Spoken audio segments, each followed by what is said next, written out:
Hello, welcome back to Translation Lessons with Dr. Jolly here.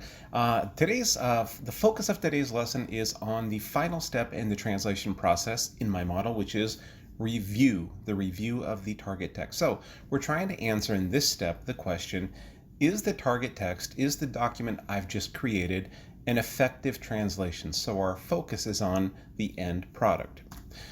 All right, so if you recall my five-step model that we've been talking about, first step interpretation, then we do the analysis, the strategizing, all before we translate. Then we do step 4, sort of translation proper, that reformulation step. And after we've produced a draft of our translation, we move on to this 5th step, which is the review step. Review the target text for accuracy and overall effectiveness, proofread and edit. So we're going to break this down a little bit more. Again, presenting just as sort of a review, Mildred Larson's meaning-centered model of translation, and I'm going to overlay some of the concepts that we've been talking about leading up to this final step, which is review. What she calls discover the meaning of the text to be translated or source text, we've been calling the steps of interpretation and analysis. Once we've interpreted and analyzed the source text, we're going to take a little time out and do some strategizing. Think about the translation approach, think about the equivalence orientations that we're going to prioritize, things like that, before we jump into what's the 4th step, what she calls re-express the meaning or reformulation, what I've been calling reformulation. Finally, again, once we've produced a draft of the target text, our translation, we come to the focus of today's lesson, which is the review step. So this is just overlaying a little bit my terms on this model that I really like, this visual of Mildred Larson. So what do we mean by is a translation, is the target text, the product, effective? So I'm going to use these terms a little bit interchangeably. Product, target text, translation. Well, an effective translation is a target text that, right, fully conveys the message, the information, the content of the source text. In other words, it's a text that attains cognitive equivalence. It's equivalent on the level of information or content. Also, for a translation to be effective, it has to have the same effect on its readers as the source text had on its readers. In other words, that's what NIDA was calling dynamic equivalence, equivalence of effect. It doesn't necessarily need to attain formal or structural equivalence. That really, we'll talk about that in a second, but not every text has to look exactly and use the same stylistic devices as the source text. That's more important with literary texts or for translating an author whose style is very well known and characteristic. I'll come back to this point when we look at the rubric in a second. But also for a text, 90% of the time, for a translation or product or target text to be effective, it needs to sound natural to the target language readers. Not natural in general to everybody, but natural to readers who are familiar with the conventions of that genre. So the little graphic I have on this side is maybe a legal document like a license. A translation, and even an effective translation of a license, say from Spanish to English, is not necessarily going to sound natural, right? But it will sound natural to a lawyer. It will sound appropriately natural to somebody familiar with the conventions of this specific genre. In order to do that, it has to replicate the register, remember the degree of formality, and the tone. In other words, project the same attitude vis-a-vis its content. So it has to have the same register and tone as the source text.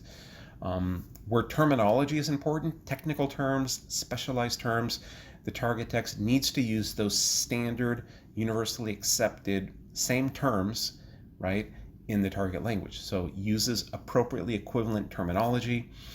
Clearly, our text has to be a well-written text. It has to be clear, readable, coherent. That can be a huge challenge because sometimes the source text is not clear, readable, or very coherent.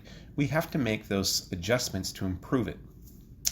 And then finally, and this is extremely important, it's kind of one of the differences between a true amateur and a professional, in order to be effective, our translation, our product, our target text must be free of grammatical and writing mechanics errors, no spelling mistakes, no punctuation mistakes, no capitalization errors, things of that nature.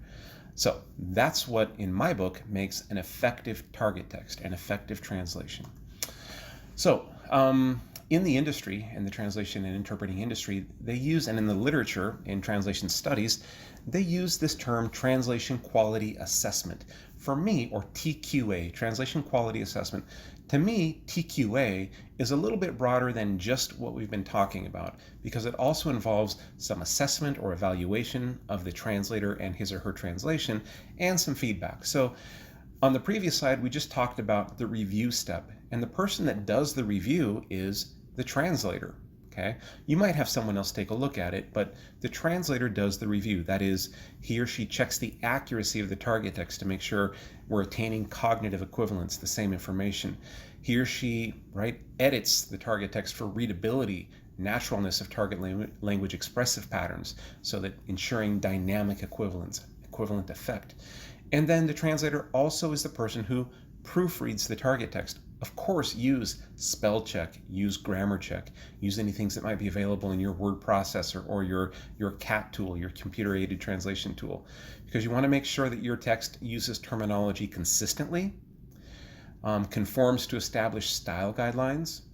There's no mistakes, like I just mentioned, with spelling, punctuation, capitalization, target language mechanics, keeping in mind that sometimes those rules are different from language to language, and that basically there are no errors of any kind. So when you're reviewing the translation, it's those three things.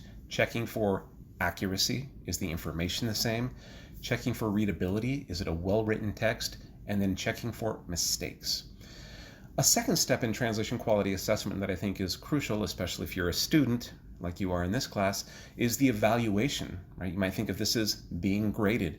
The person who does the evaluation is of course I ask you to do a self-assessment, but usually it's going to be the instructor, or in the real world, the client is going to read your translation, and if you haven't reviewed it and adjusted it and fixed it and polished it, it's not going to be a good evaluation. By the same token, if I'm your instructor and you haven't produced a good translation, a good product, your evaluation is not going to be positive, right?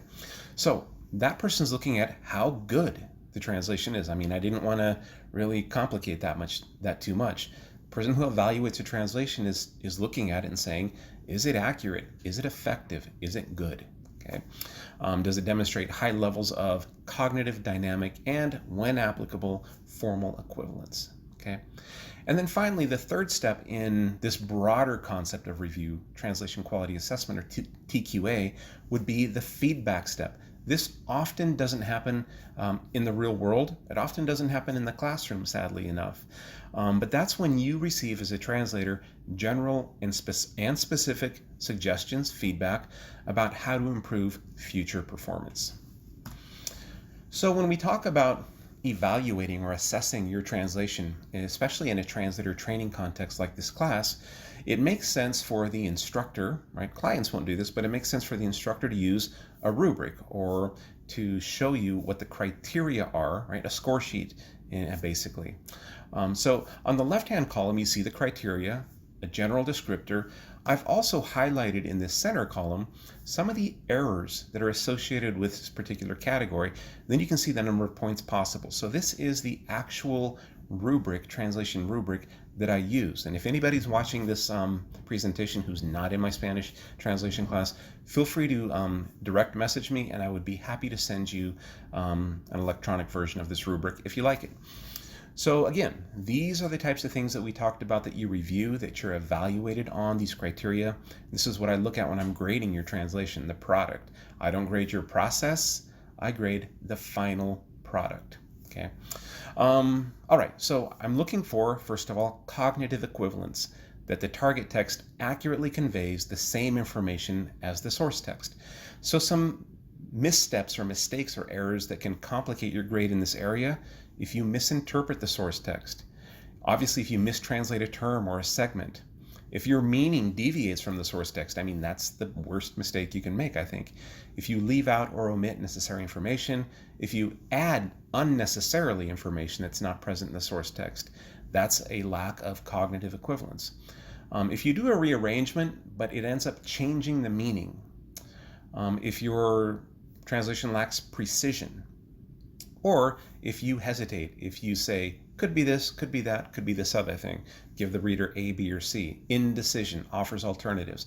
I have to give credit where credit is due. I took some of these, not the rubric itself, it's actually very different than what the ATA uses, but I took some of these error types from the rubric that the ATA, American Translators Association, uses for its certification exam. Hope that's okay. Second criteria, also worth 5 points, is dynamic equivalence. In other words, will target language readers have the same experience reading your text and the same responses as source text readers would have had? So again, this is looking at things like, are you using the same register? Are you using the same tone? Are you following target language expressive patterns? So this is where, if you're translating, for example, into your second language, if you're not super conversant and familiar with expressive conventions and patterns in your target language, your second language, you can lose points here. This is where that expression in the target language is going to factor in.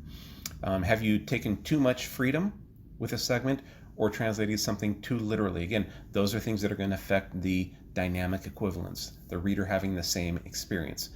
Formal equivalence, right here, that center column, I put an asterisk and I didn't assign any points. Okay, so this rubric can be 30 or 35 points, or however many points if you want to adjust it, but I usually leave this column blank and don't assess formal equivalence. Remember, formal equivalence is replicating the characteristic stylistic profile of the source text. Usually that's not a high priority, or it's down farther on the list, unless we're dealing with a literary text or some other text in which the author's characteristic signature style, if you will, is important enough to replicate. And we will see examples in this class of that. But think about a short story or a poem or something like that. Otherwise, we're not too worried if you still produce an amazingly good translation, but you didn't capture that author's characteristic style. Often the individual author is not that important. Moving on to another category I decided to include, and that's terminology. In the real world of the translation and interpreting industry, terminology is of paramount importance. It's very important. You have to use appropriate terminological equivalents. So if you have a terminology error, that's bad. If you use terminology inconsistently, bad. Or if you use a false cognate, lazy and bad. Okay, so use correct terms. Specialization will help with that.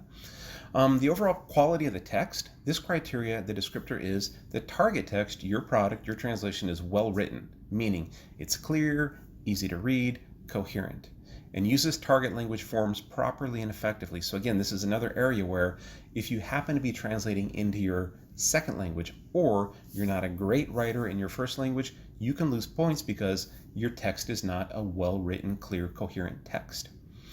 And then finally, writing mechanics. This is that proofreading step. This means that your target text, your product, your translation is free of errors in spelling, accents if you're writing in a language that has diacritical marks, capitalization, punctuation, etc. So some of the associated error types, spelling mistakes, inexcusable in the era of spell checkers, which we've only been living in for about 35 years. Making a mistake with accents, capitalization, or punctuation. There's no excuse, and this really sticks out in a translation to the client or the instructor. Finally, for those of you in my class, you know about the translation log. What I look at with the translation log, which needs to be turned in with each target text that you turn in, is that you're demonstrating thoughtful, thorough analysis and reflection. So I just give it a score, 0 to 5. So again, this is the sort of where the rubber hits the road when it comes to review and translation quality assessment in an academic class on translation like ours. If you're interested in the rubric, I can provide a copy, but this is what I'll be using to evaluate your translation. That's about it for our lesson on the fifth and final step in the translation process, review of the target text. Thanks for watching.